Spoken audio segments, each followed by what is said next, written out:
সবাইকে স্বাগতম। আজকে আমরা দেখব একটি গ্রেডিয়েন্ট বলকে আমরা কিভাবে গ্রেডিয়েন্ট মেশ দিয়ে রিক্রিয়েট করতে পারি। আচ্ছা, প্রথমে আমি এখানে একটা ইমেজ নিয়েছি। এই ইমেজটাতে দেখেন একটা গ্রেডিয়েন্টের বল আছে, যেটার বিভিন্ন জায়গায় বিভিন্ন ধরনের কালার দেওয়া আছে। এটা যদি আমরা মিশ টুল দিয়ে রিক্রিয়েট করি, আমরা খুব সহজে এটা রিক্রিয়েট করতে পারবো। আমি এইখানে লেয়ার প্যানেল থেকে ইমেজটাকে লক করে নিব, নতুন একটা লেয়ার নিব। নতুন লেয়ার নেওয়ার পরে আমি ইলিপস টুল নিব। অবশ্যই আমি অল্টার আর শিফট ক্লিক করে নিব, তাহলে এটা সেন্টার থেকে হবে এবং এটার প্রপোর্শনালি ঠিক থাকবে। আমি প্রত্যেকটা কর্নার দেখব যাতে ইমেজের সাথে সুন্দরভাবে অ্যালাইন হয়। অবশ্যই আমি শিফট ক্লিক করে এটা ছোট বড় করব যাতে এটার প্রপোর্শনটা ঠিক থাকে।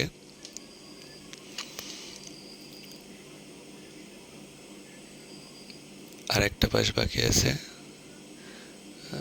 এই তো, এই পাশটা করলে আমার হয়ে যাবে।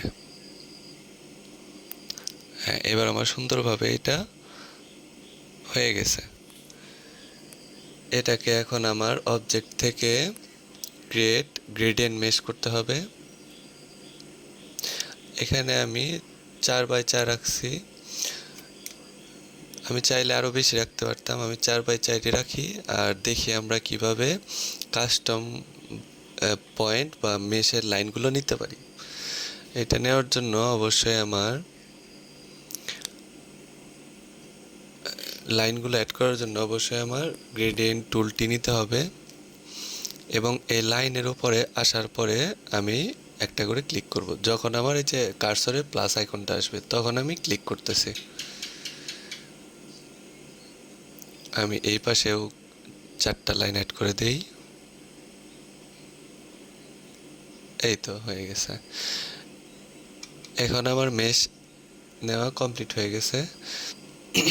এবার আমি যদি নিচের ইমেজটা দেখে দেখে কালারগুলো পিক করতে চাই, তখন আমি কিবোর্ড থেকে অল্টার বাটন প্রেস করে ধরে, অল্টার না, ভুল বললাম, আমি কন্ট্রোল বাটন প্রেস করে ধরে আই বাটনে ক্লিক করব।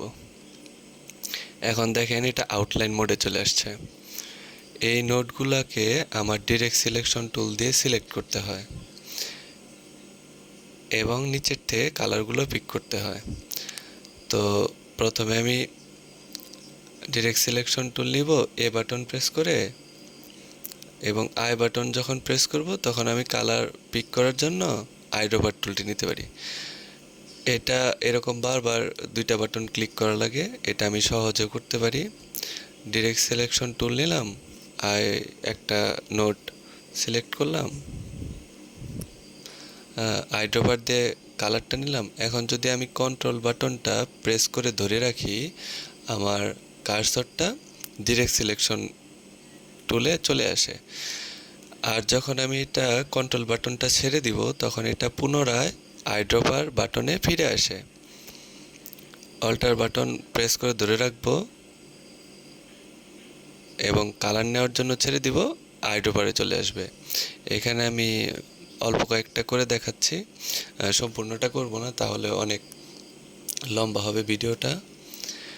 এখন যদি আমি কন্ট্রোল বাটন প্রেস করে এই চোখের মতন যে আইকনটা সেটাতে ক্লিক করি, দেখেন আউটলাইন মোড থেকে নর্মাল মোডে চলে আসছে। এখন আমি দেখতে পাচ্ছি এই এজের যে অংশটা আমি মাত্র নিলাম, এইখানে কিছু কালার চলে আসছে। সম্পূর্ণটা আমি করি, এটা করাটা আমি দেখাচ্ছি না, এটা স্কিপ করে দিলাম। এইখানে আমার একটা নোডই বাকি ছিল, এটা আমি করে নেই। এখানে সম্পূর্ণটা কমপ্লিট হয়ে গেছে। আচ্ছা, এখানে গ্রেডিয়েন্ট মেশের কাজটা দেখলাম আমরা।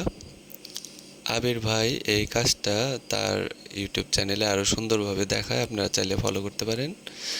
নিচের ইমেজটা যদি আমি এখন অফ করে দেই, দেখেন আমি যেটা তৈরি করছি ওইটা এখানে সুন্দরভাবে দেখাচ্ছে। ঠিক আছে, সবাইকে ধন্যবাদ ভিডিওটাকে দেখার জন্য।